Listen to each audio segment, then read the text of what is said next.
Hey, good morning. Scott Luton, Greg White with you here on Supply Chain Now. How you doing, Greg? I'm doing well, Scott. I'm in a secret field location in eastern Georgia today. So coming to you from the field, Scott. Well, great to see you here. We've got a wonderful live stream conversation teed up. It's Earth Day Right. 2021, first celebrated on this day in 1970. So, Hmm. Greg, on this episode, it's all about freight. We're going to be sharing key insights from one of the leading transportation industry resources, the U.S. Bank Freight Payment Index for Q1 2021. It's hard to believe we're already reviewing Q1 of the new year. Well, there's a couple of amazing things. One, this is starting our second. Is that right, Scott? Is it starting our second year of doing this? And well, actually, the start started at the beginning of this year, but we're well into, let's say, the second year of doing this. And every time it's incredible information.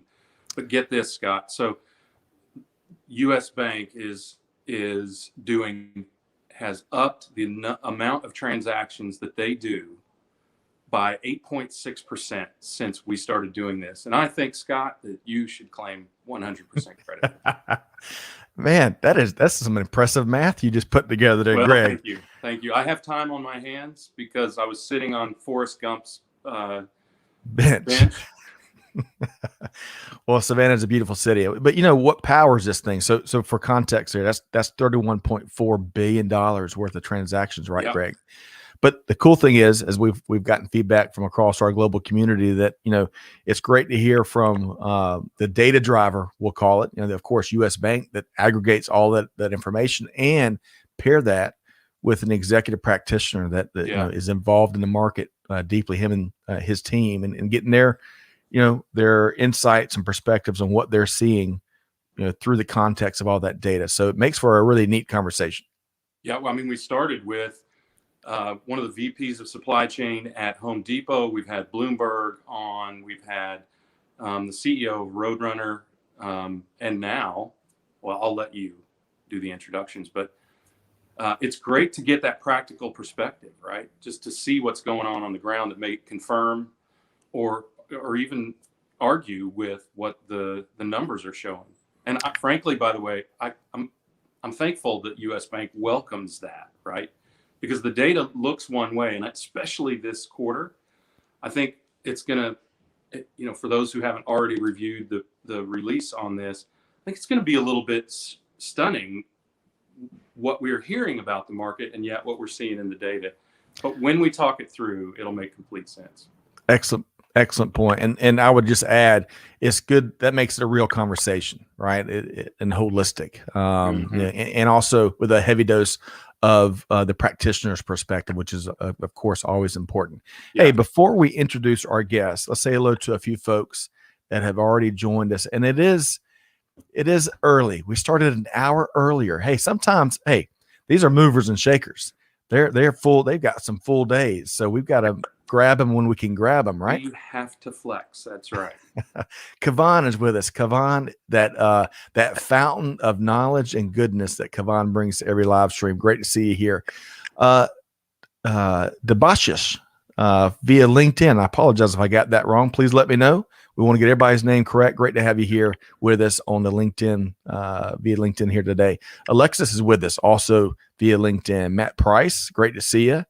As always, Vinay is back with us again. And Vinay, let me know, is that Vinay or Vinay?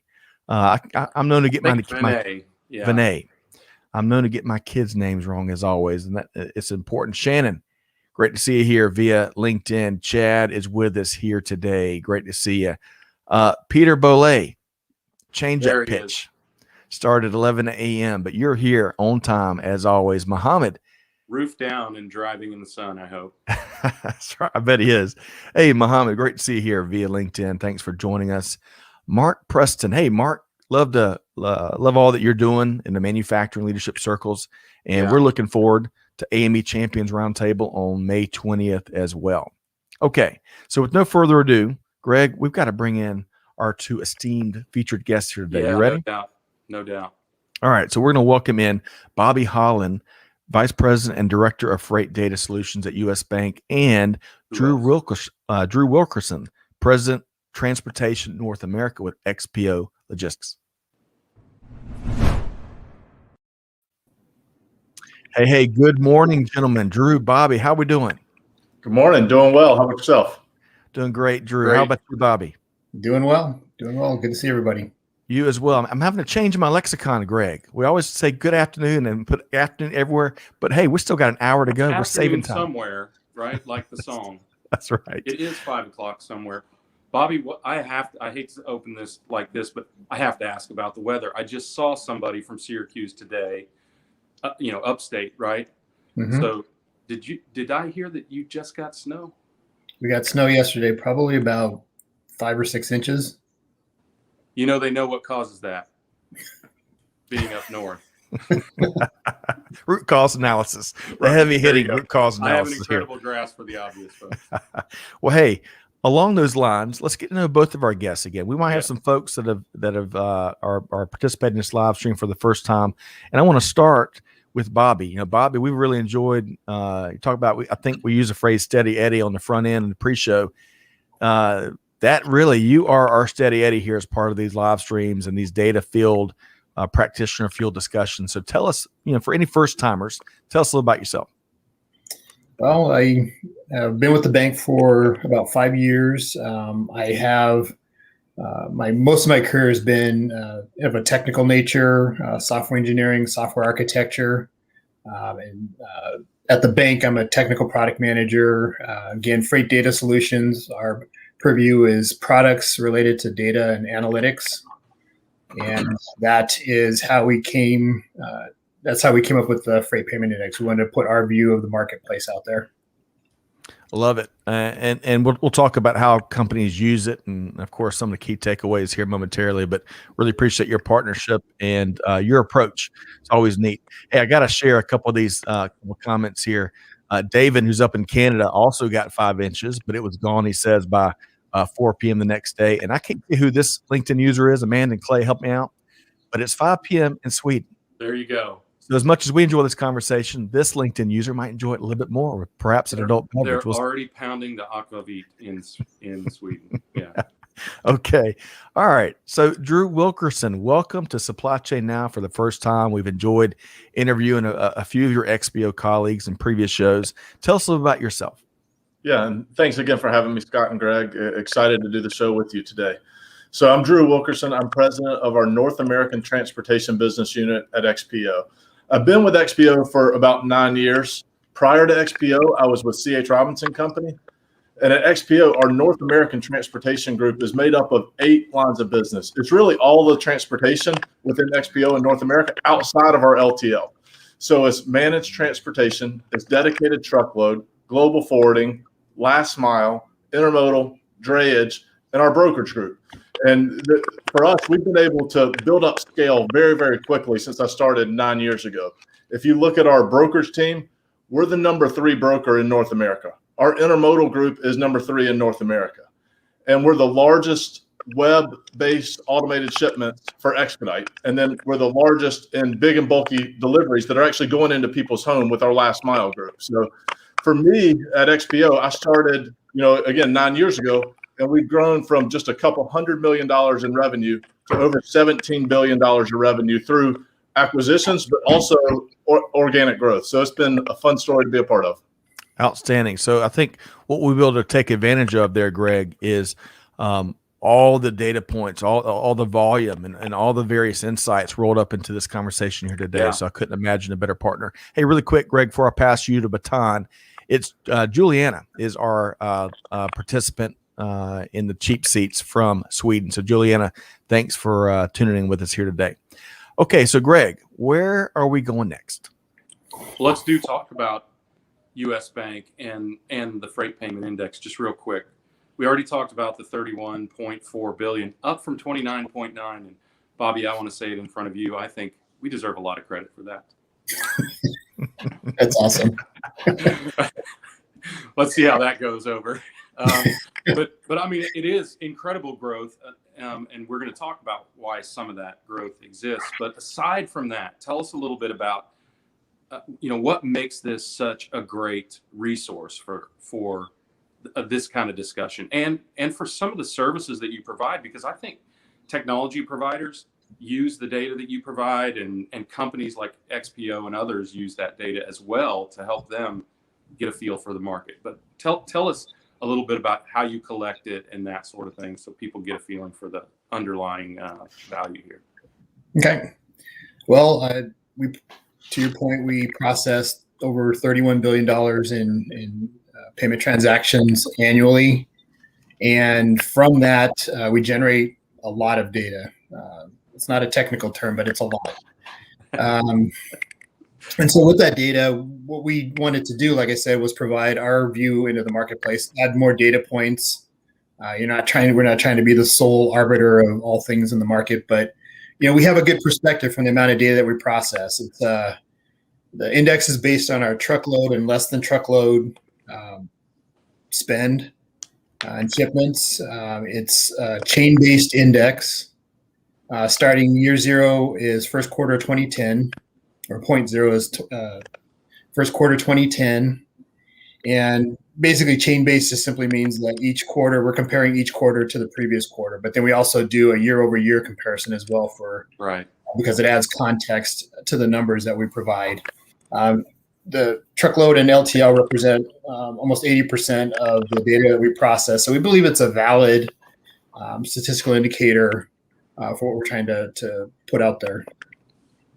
Yeah, and we've seen that be true, by the way, in just over a year. So it has been a great identifier of what has happened. And even though, Bobby, you can't predict, it's been impressive what we've been able to see come in the future. So Drew, you are representing maybe one of the biggest companies that uses the freight payment index. So tell us a little bit about how you and maybe other companies that you do business with, how do you guys use this? I mean, let's hear from somebody with their feet on the ground here. Absolutely. Or their wheels on the street, I guess we should say. Wheels on the street. That's right. Bobby described it accurately. It's a ton of data. And so what we do, as soon as we get the data, we're diving into it. We can't wait for the report to come out as a team. And the first thing that we're doing is we're benchmarking how we performed versus what the data said. Were we up or down? Another area where we use our proprietary technology, XPO Connect, is we use a ton of data from US Bank, but also from other resources to help us come up with pricing for the carriers and for the customers. And that's been a differentiator for us to be able to continue to take market share as we move forward.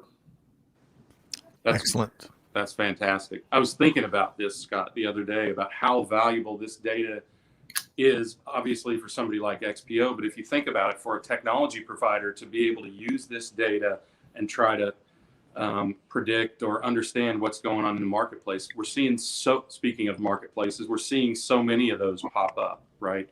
Agreed. People who are tech-enabled brokerages or freight tech, whatever we want to call it, and then people who are sort of trying to create a new market with a shipper to carrier direct marketplace. So this data would be really, really valuable for that. Excellent point. This is what I do before I go to sleep at night, is think about stuff like that. Hey, if you're shipping or if you're carrying or regardless of your role, it's important to have your finger on the pulse of the freight market. And I like how Bobby put it. It's not meant to be the end all be all, but it can make up a very significant piece of your data armada that leaders are assembling, by the hour these days. I like that. You like the armada, Data huh? armada, yeah. I want to say hello, and as this LinkedIn user, this might be Julianne again. I'm not sure. I'm sure someone from the comments will correct me. Data, so critical for pricing. All the pricing that goes on across across global business, for that matter. And by the way, Alay, great to see you here from Sudan once again. We've enjoyed your participation in our live stream, so welcome. And that was that was Mary Ellen. So Mary Ellen, thanks. Great comment around pricing, how critical it is. Okay, so Bobby, back to you, where we're going to start as we start to dive into this data. Now that we've kind of gotten a sense of who you both are, we've gotten a sense of what it is, what the freight payment index is, and how it's used. Now let's start to learn from what the first quarter index is telling us. So Bobby, from a national point of view, what are we seeing here? Well, from the national perspective, we saw that both of the indexes were down in Q1. Again, it's not cause for alarm necessarily because generally the indexes will dip in Q1 as things start to come off the holiday spending and then start to ramp up towards the spring and summer seasons. But this year we had some additional contributors. We had severe weather across the country. We had severe weather, especially in places that don't usually get it. And that had a big impact on retail, factories, and energy production. Mm-hmm. Then on top of that, we had a few supply chain shortages. And then on top of that, truck capacity is still tight. So even though the indexes were down in Q1, spend indexes were up from last year, which is a good sign because last year, as we well know, and this time we were just getting full swing into the lockdowns. And so it's a sign that things have been steadily coming back. So now we're going to dive into, y'all can see with this visual here, the freight payment index really breaks up its findings. You got national perspective, and then it breaks up into 5 different regions. And by the way, you can sign up for free for this quarterly report at freight.usbank.com. So let's get into the regional findings. So I want to start with the Northeast. So Bobby, tell us, give us some color commentary on what we're seeing in the Northeast.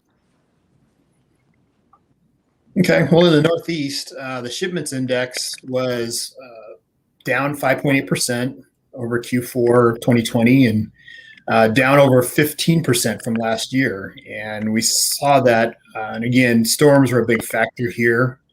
But another big contributor was the fact that new housing starts in this region fell almost 20% from a year ago. And that was even, again, where we talked about, we were in the beginning of the pandemic shutdown. So 20% below that as a point. This Northeast Spend Index was down 3% from Q4, but it was up over 9% from last year. And we see this as having, because of rising rates and the continued tight capacity, kept the spend index up above shipment volume. Excellent point. And Drew, from a kind of, again, wheels on the street, I'm going to steal that. We're going to use that throughout. Yeah, give us what do y'all see in the Northeast? Yeah, so for us in the Northeast, Bobby's hit on it. Obviously nationally it's been very, very tight. You've seen the load to truck ratio float anywhere from 12 to 14 to 1 across the country, and the Northeast is no different. It did get hit hard with weather, but the Northeast has a stronger infrastructure than some of the other parts of the country that got hit with weather. So they were able to deal with it a little bit better. One of the places that we saw a surge in the Northeast was with vaccine distribution. And so we have been a part of helping distribute the vaccines across the country, and a lot of that has come out of the Northeast. And so that has been a bright spot for us and for the country as far as what we've been able to do there. Excellent point. And Greg, I'm going to come to you next really quick. But before we do, Peter says, speaking of more international shipping from China to the U.S., $5,500 per container over and above what it typically, if there is such thing as regular pricing. Kavan has got the theme of the day because pricing is pretty dynamic these days, isn't it? Well, that's one way to say it. Yeah. Well, Greg, what else between what Bobby and Drew shared? Anything else to add Northeast wise? Well, first, I like the notion of ransom as Peter calls it. It's not unlike that at this stage, is it? To me, I know I should have expected this because it was first quarter, the volume to be down, but I was a little bit surprised that anything was down. Not surprised at all that the pricing went up, of course, right? So even though volume was down, pricing was up, even considering that. So that's about a 12-point spread if you think about it that way, with volume down 3% and pricing still up 9 points. That's a significant uplift in terms of that. Sorry, that's total spend, not pricing. That's a pretty significant uplift in pricing year over year. So not surprising from that standpoint, but I guess to be expected. I think we'll continue. This is my forward-looking statement since no one else can do it really. I think we'll continue to see rates go up. The shortage hasn't hasn't softened. Now we're talking about semiconductors and microchips and all of those things that are at issue. And of course, one of the reasons that there was volume was because of housing starts. I think that could actually have a downward impact because lumber has gotten so expensive that now it's hard to build houses at a reasonable rate. And there's a lot of confusion. As Bobby said, we piled on this, then we piled on that, then we piled on the other thing, and I've just piled on a few more. Just one more point I want to make, Scott. As long as this is an armada, can we name Bobby Admiral? Absolutely. I couldn't think of anyone else better. Too much weight on my shoulders. You don't want to wear the big hat either, right? I think Drew made an important observation, and they would know because of their fleet, the infrastructure differences. I can tell you, my tires would wish that the Southeast would learn some infrastructure best practices from the Northeast. And I think whenever we see severe weather, sometimes we really see that front and center. And that's interesting how that plays out into the freight market. Let's move from the Northeast to the Southeast. So, Bobby, let's talk about the Southeast for a second. What are y'all seeing there? Well, the shipments index in the Southeast, it was down 5.8% as well in the first quarter compared with Q4. It was down 2.5% from a year earlier. The spend index was down 3.1%. And compared to a year earlier, it was up 11.2%. So again, we're seeing spending up over last year.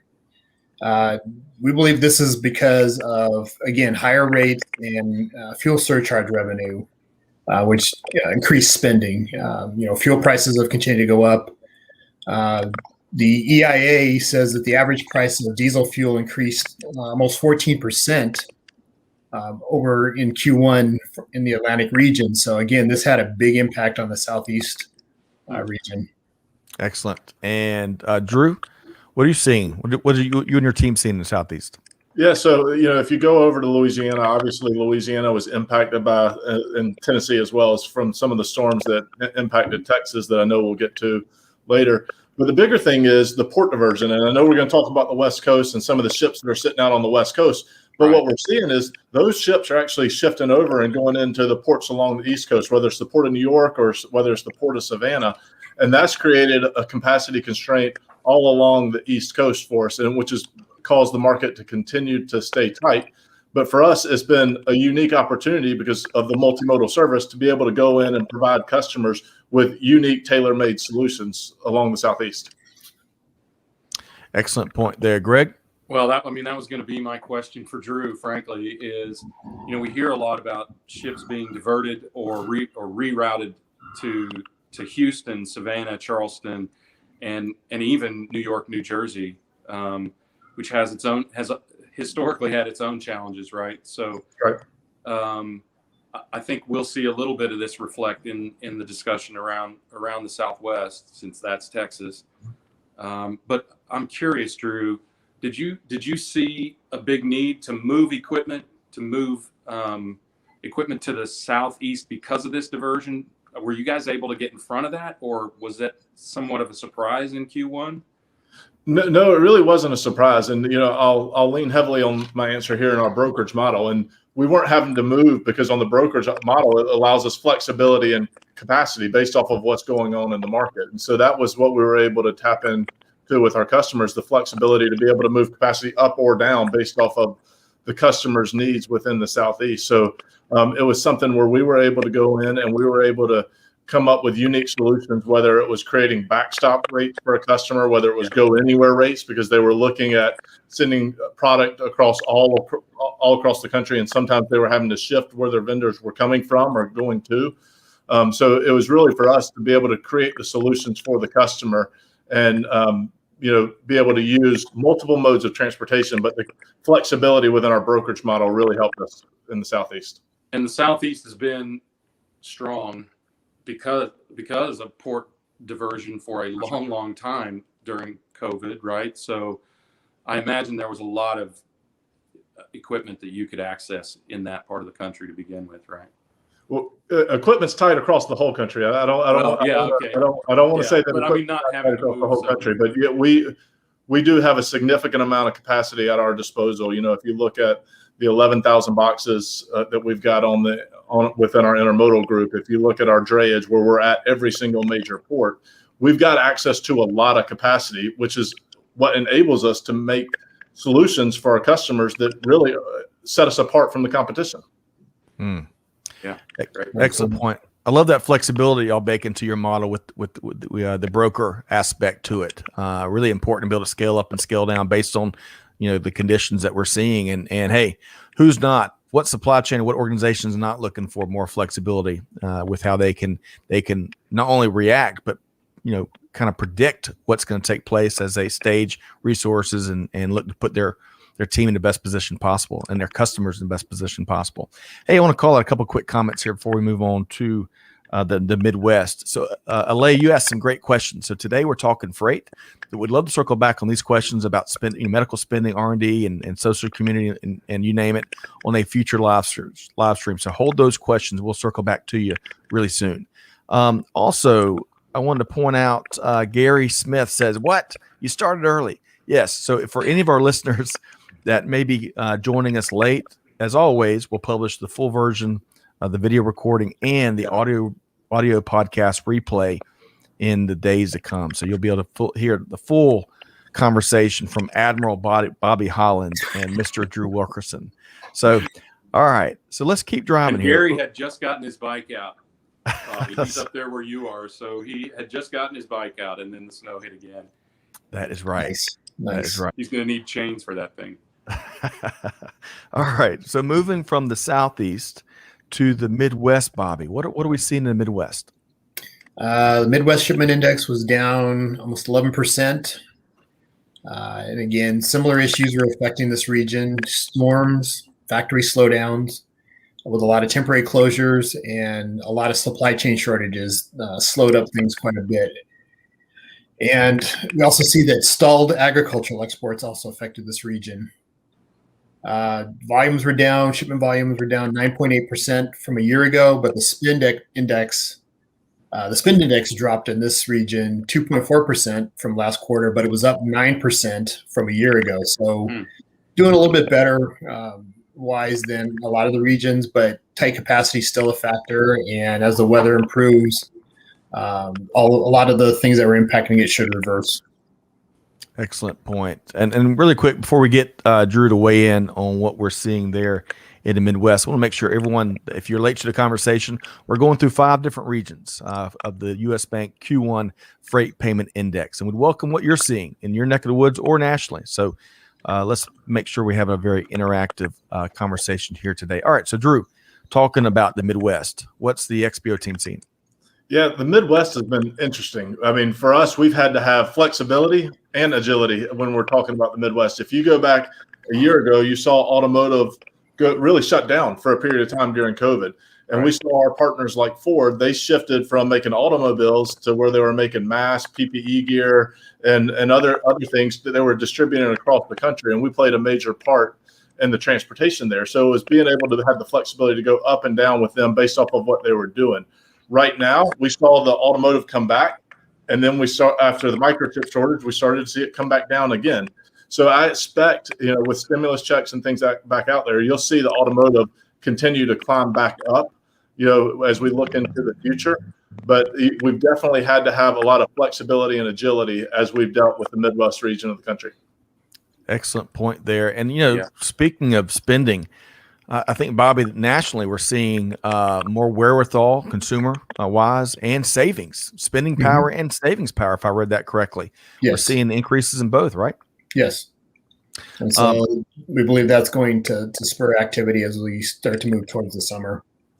Yeah, that's a great point. And also, we infrastructure, of course, is mentioned in every single episode we're a part of, and that will be interesting to see how that plays out. And we can address certain things across the states from an infrastructure standpoint with all that funding. All right, so Greg, talking Midwest, your former stomping grounds, one of them at least. Any comments on your end? Yeah, I am less bullish on the Midwest because of the semiconductor shortage, and some of the signals from some of the big automakers that they may have to stop production because of that. Now, I can say this again because I'm not working for a bank or a public company, but some of it may be posturing to try and get government aid or government-sponsored semiconductor, nationalized semiconductor production. But it does pose a very, very real problem because cars are so electronic these days. And of course, as companies like Ford, as Drew mentioned, make more and more electrics, that's going to have a big impact, not having some of those products available. So we'll see what that means to those markets up there. But of course, there is other business in the Midwest, ag, of course, and it's hard. We're coming up on harvest season, so. Excellent point. And, speaking of computer chips, that's going to be a conversation that is intriguing for quite some time to come because there's very few overnight fixes. There's very few over month fixes, right? Including just if you analyze the perfect storm that's come together to create that shortage, even in Taiwan, which is one of the leading, if not the leading producer of chips globally. It's for the first time, and I can't remember the exact fact I read earlier this week, for the first time in some 50 years, they have not had some of the storms that come through there that help create all the water that's needed to make all of the computer chips. So it's a fascinating, intriguing point in computer chip history. Okay, so we're going to move, Bobby. We're going to move from the Midwest to the Southwest. So tell us what the U.S. Bank team is seeing there. Well, in the Southwest, the shipment index contracted about 6.4% Q4 over Q4. The big Texas ice storm that hit in February not only affected trucking, but again, it affected factory output and energy production. Shipments were down 3%, down 3.2% from last year. The spend index was down 4% from last quarter, but it was up almost 5% from last year. And again, this is another region where, and probably in some aspect, all of them, higher carrier rates and rising fuel prices kind of kept the spending index higher. Excellent point. We were before we hit Drew up, Greg, we were talking about some of the after effect of the plants down in, the plastics producing plants down there in Texas in particular, and how that's going to continue to reverberate throughout supply chain, and in particular plastic components for the furniture industry and automotive. And of course, as they try to play catch up, you can't find a new, you can't resource it overnight. So again, perfect storm seems like to be the theme thus far early here in 2021. Perfect storm of storms and other things, right? As Bobby said, I think the theme is piling on really for this quarter. So good point. So Drew, there in the Southwest, tell us about what you're seeing. Yeah, I mean, Bobby said it. The Southwest was hit unusually hard by weather, and that's not something that we typically see. And so we had to help a lot of our customers adjust where they were shipping to and where they were shipping from through that. And the big thing for us was we did with our carrier bases, we had to start to use our XPO Connect platform to help them find new routes as far as where they were going to go from how they were getting to the en route with our XPO Connect platform. So it was definitely a challenge dealing with the weather in the Southwest, but it was an opportunity for us to deliver for our customers in a new way for sure. Outstanding. And I think in the Southwest, several of the new computer chip plants have been announced, and that's where those massive investments are going, Greg. All right. Right? Yeah. We'll have to determine where those investments come from, but yes, there will be some investments in the Southwest for that. I'm curious about the fact that I don't want to speculate here, which is rare for me, but I know, right? But I'm curious because the rates were only up just over half as much as they were in other regions or in the other regions we've talked about, Bobby. Is that because trucks couldn't roll, or why only up 4.8% versus the 8 and 9 that we're seeing in other regions?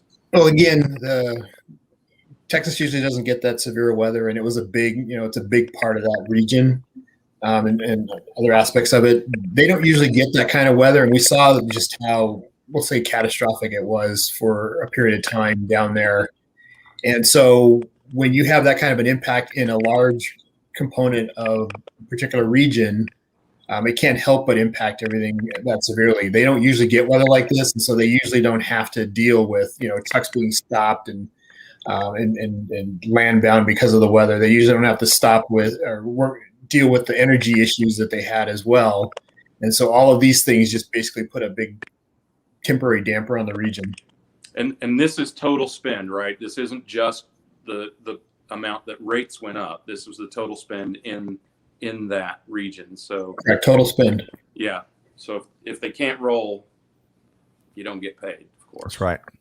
Well, hey, I want to bring this comment in from Azalea. Azalea, great to have you here as always. She's referencing our live stream yesterday that Vector Global and where they brought on Charles Redding with MedShare, a nonprofit that's helping families and folks in need. So yeah, and it's all connected, right?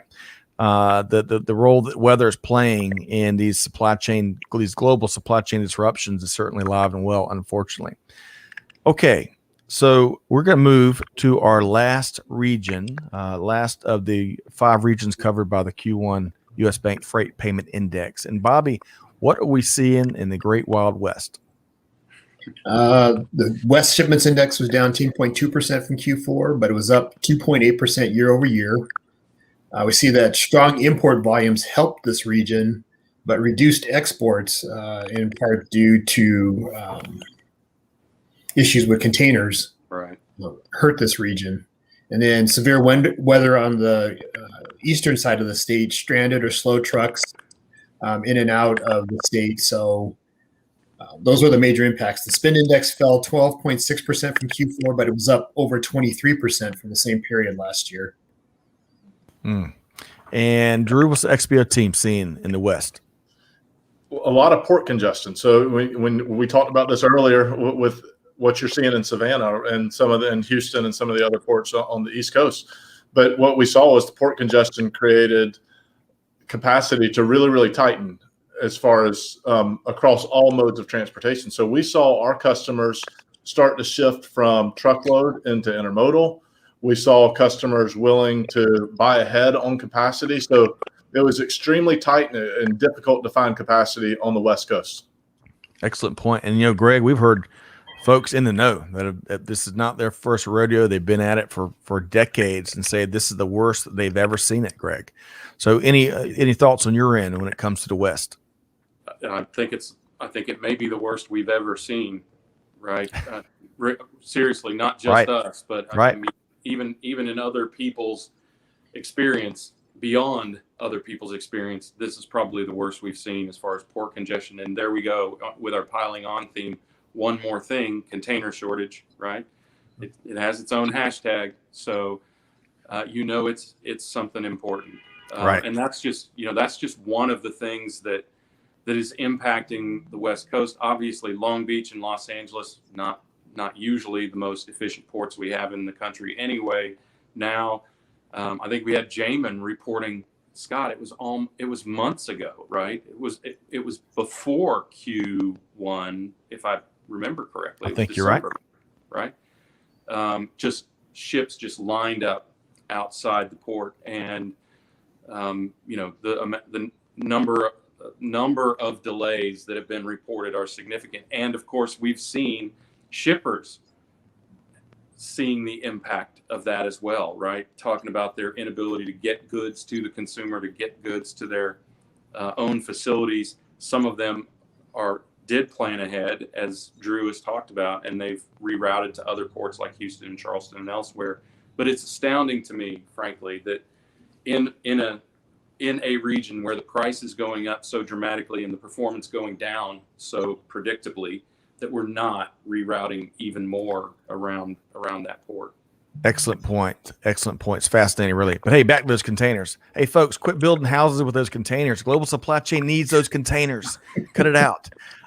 So let's talk about, I want to feature a couple of comments here. So Miranda is pointing out here, she says, unforeseen weather plays a huge part in global supply chain. That's what makes communication with the customer so important. And Drew, I think that's a link to the XPO Connect platform that you referenced a few times there. So thank you, Miranda. And Aaron, hey, so great to have you on these live streams. Capacity is still awful today on both coasts. And you know what? It's gonna be like Groundhog Day for many days to come. So, Aaron, great to have you here. It feels like it is for Aaron. Aaron is a broker, right? So she is on the front line of dealing with this. Right. So before Greg, before I pass the baton to you, Asley has got a great question here for Drew. So she says, "Hey, so Drew, would you say that the data has become your new golden ticket? If this is pandemic-induced discovery, what was the golden ticket before the pandemic?" Interesting question as you look back. Any commentary there, Drew? Yeah, I don't think our focus has changed. Or I know our focus hasn't changed. We've been focused on technology and pulling in as much data as we can from my first day at XPO. And so that's why we built XPO Connect, so that we could pull in as much data and create the best pricing solution, as well as the best mode solution for both the customer and then for our vendors, the carrier base. So for us, it has always been in our DNA to invest heavily into technology. You know, we invest over $500 million a year into technology so that we can come up and create solutions for our customers and for the carrier base that we utilize. Excellent point. Excellent point. And so a passion there with Drew. I love that. So it's such an interesting, it's tough to cover the national freight market in an hour here, but Greg, we're going to try to kind of, from what we can, what's to come, right? Go ahead. Well, Bobby, I'd love to ask you whatever you can tell us, what do you think is the biggest or most important takeaway from this quarter's data? The biggest takeaway from this quarter's data for us is that there are a lot of issues impacting Q1, but fortunately, a lot of those issues are temporary in nature. Unless we have storms all throughout the year, unless we have big issues around, unless the supply chain shortages continue throughout the year, which as these temporary pressures alleviate, things should continue moving up. Because again, a lot of our themes since the beginning of the pandemic has been, as we continue to open up and get back to normal, the market's going to open up and get back to normal. And we can see that, from the data. We just have to get past these temporary impacts to Q1, and we should see better Q2s and all, barring that. Yeah, that's good insight. Drew, what do you think? Obviously not forward looking. I might ask something to that effect later, but what do you take away from this as the biggest insight from this last quarter? Tight capacity is an opportunity. It's an opportunity to come up with different solutions for your customers. It's an opportunity to build the relationship with your customers, to have a stronger understanding of how you can serve them and create those solutions that are tailor-made for them.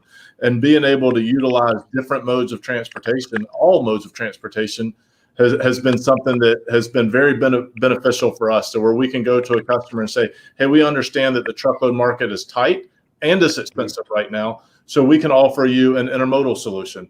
We understand that the port is tight, but we have access to every single major port with our drayage network right now. So for us, it's about how we can create the solutions that best serve our customers. Flexibility is definitely key, right? Absolutely. Right.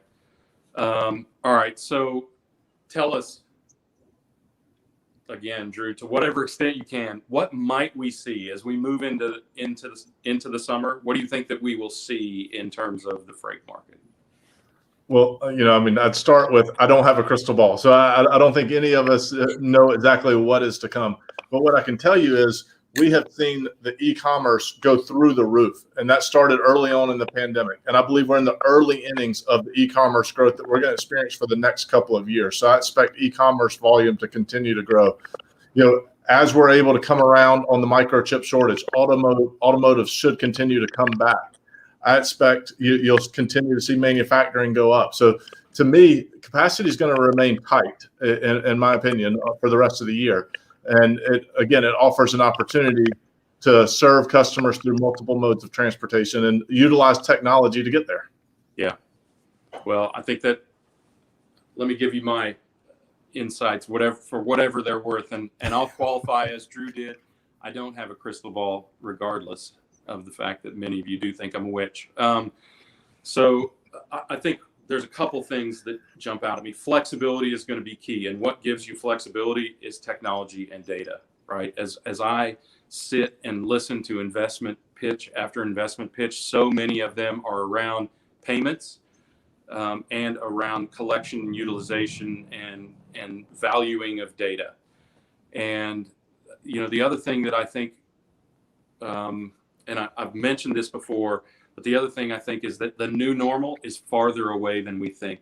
Just because we're going to be released, or whatever you want to call it, as vaccinations increase, I think that demand will be significantly unpredictable, because as people are freed, who knows what they're going to do? And the consumer drives all of this supply chain. As I say all the time, the consumer is the beginning and the end of the supply chain. And what is going to determine a lot of things is going to be the combination of very unpredictable demand. I imagine travel spikes will occur.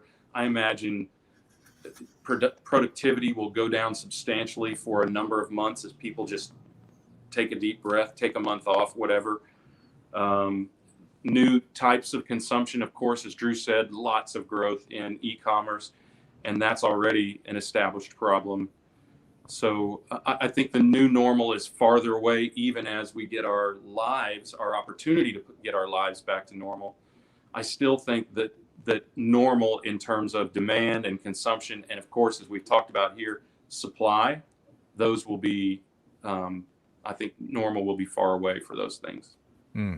All right. So we got a couple of interesting comments and questions, and as always with our live streams, we try to get our questions in from the community. And if there's anything y'all can't address, feel free to share that you can take it offline. But first, Peter, be right back. My lunch is ready for pickup. As you can see, my supply chain planning would have been spot on until Supply Chain Now show disruption hit us today, being an hour earlier. So I love that, Peter. We're not perfect, right? John Thornberry. So he asked, and Drew's talking about driver availability here. So if you have any takeaways, he says, in the midst of all these issues, there seems to be a constraint in driver availability nationwide and local. And so as we look at breaking some of these constraints, container shortages, weather, et cetera, do you see driver availability as being the next big hurdle to clear these blocks? Any thoughts there, Drew? And thank you, John. You saw some of our competitors in the industry talk about driver shortage and some of their earnings release that have come out this week. And, it's something that has impacted the entire country as far as driver shortage. I think the stimulus check put another piece on driver shortage as far as what you're seeing in the industry. And, it's something that driver shortage as a whole has been something you've seen the driver community continue to age out. And I've heard about the driver shortage and seen it firsthand for the last 10 plus years. So I don't think it's something that goes away anytime soon. But I think as you start to look out further, there's huge investments into technology, and you have people who are investing into autonomous trucks and things like that could have an impact on capacity as we move forward years down the road. Yeah, well said. And in our conversations with you pre-show and some of your colleagues there from XPO leadership, y'all done some neat things to kind of be an employer of choice for drivers, which certainly helps. So well said there, Drew. All right, here's a question mainly for you, Bobby. So Azalea again asked a great question here, because you and your team, and I'm sure XPO does too, but for the freight payment index, y'all are dealing with this tidal wave of data. I think $31.4 billion worth of transactions. So she says, how do you handle the high data volume? What's the approach to taming the lion? Is there more control upfront or cleaning and mining done later? Great question. We handle the data volume in a couple of ways. I mean, we have a pretty comprehensive data governance. Our set of data governance initiatives going in and having put in place to ensure the cleanness of our data. But then as we, for example, develop some of our data products, because we also offer a benchmarking service, we do a lot of tactical data cleaning, data cleansing, and normalization as we prepare those products. So that's basically in a nutshell. We use technology. That's basically in a nutshell how we do it. We use the data governance processes that govern all of our freight audit and payment data, as well as, like I said, we handle it for each product as necessary, depending on what we're producing. Man, I'm not envious, Bobby. Goodness gracious, of not just the sheer volume that y'all have got to work through, but all the math skills that are required to produce something like the Freight Payment Index. So why do I imagine that it's somehow a joy for you, Bobby, to go through that? I mean, I know you have I think you just called me a nerd in the most polite way possible. I think you just told me I was a nerd. In sort of a roundabout way. I mean, you have a really significant computer science background, right? So yes. I sense that you enjoy this, and I can't blame you for it. It's fun.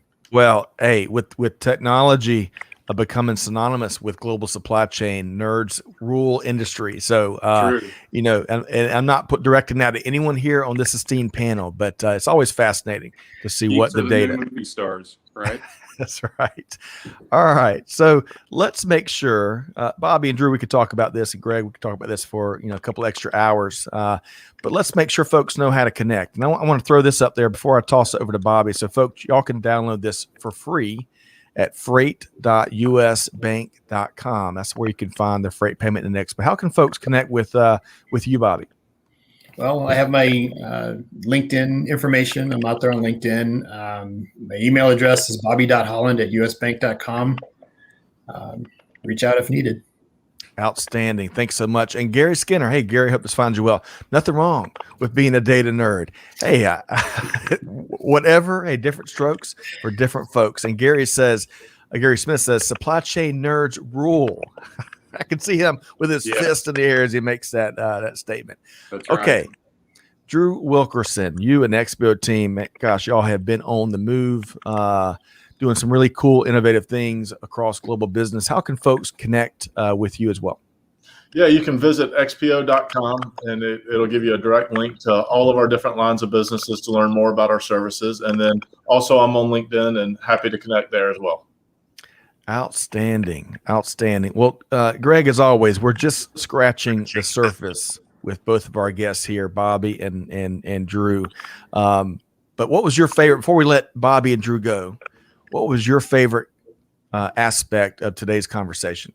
I think the notion of piling on. I mean, if there's any theme, it's that it was just one thing after another that has really impacted this, and it's different things quarter by quarter. So, sorry, not quarter by quarter, kind of region by region, right?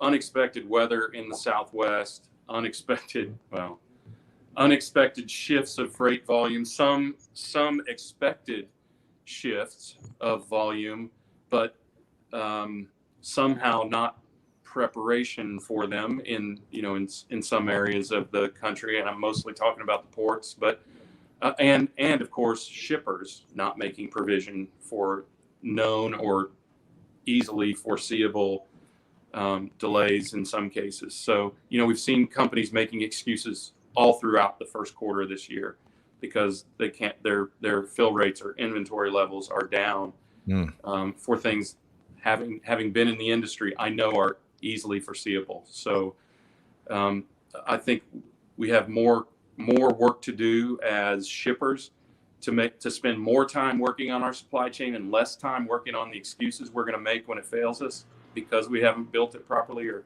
prepared properly. But we have more surprises coming.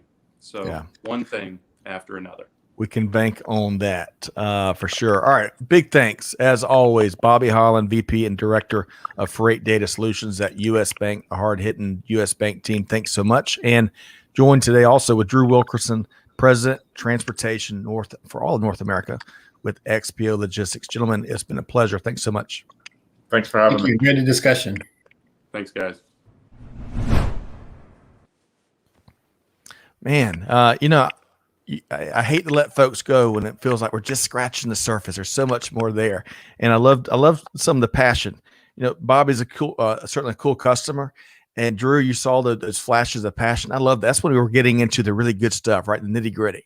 Yeah, well, and Bobby is a nerd now that he's gone. Greg said that. Greg said that. I really think it's a point of pride for him. We're all in our own way in supply chain. I mean, I think we all. First of all, I deal with data all the time too, so I'm a nerd as well. But I think if you think about some of the parts of the business that have been overlooked for years, they are technology and they are supply chain. So, nerds unite. I think that this executive suite now sees the value of us nerds together, and if there was ever a better value connection between data and a segment of the business, supply chain, as our friend Jeff Miller loves to say, is the business, because it doesn't matter how good your marketing or sales team is if you cannot deliver the product. So excellent point. Excellent point. And really appreciate all that. I know we couldn't get to all the comments and questions from our community in the what they call the cheap seats, but lots of feedback here. Aaron, appreciate that. Great show. Let's see. Someone says, Spotcha now says, data nerds unite. Shernevis was with us today via LinkedIn. Great to see you back with us. John Thornberry, great question around the driver availability.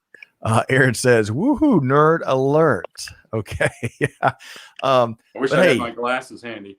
Yes. Before we sign off, and folks, as always, you can learn more. If you like these conversations, find us at supplychainnow.com. We're working really hard to serve as the voice of global supply chain.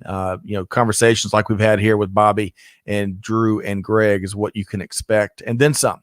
So much to cover across global supply chain. And one other quick note before, Greg, you've got an important announcement is, hey, whether you're a nerd, a non-nerd, if you're an engineer, you're a technologist, if you're a classically trained artist, it doesn't matter. There's something for you in global supply chain. I can assure you, we can assure you. So we need all of those folks so that we can make truly global supply chains as resilient and presenting as much opportunity for all as we can. So Greg, you've got an important comment before I sign off. Yeah, well, the reason that we are traveling is because I'm sorry I wasn't able to make the live stream yesterday, but we were traveling. But yesterday was our controller, our gargoyle, as Scott likes to say, who looks over us and makes sure we're safe. And my beloved wife, her birthday was yesterday, April 21st. So we're going through Savannah and Charleston and visiting our kids who are in Charleston pretty soon. But happy birthday, first of all, dear. I love you, and I hope you had a great day. And by the way, Scott, it's not birthday in our family, it's birthday week. Okay. We continue the celebration. Well, get some. So happy birthday, Vicky White, first off, but get some footage of that, the port down in Savannah, and we'll have to use that as part of our buzz maybe on Monday. But hey, we don't want to create any more work.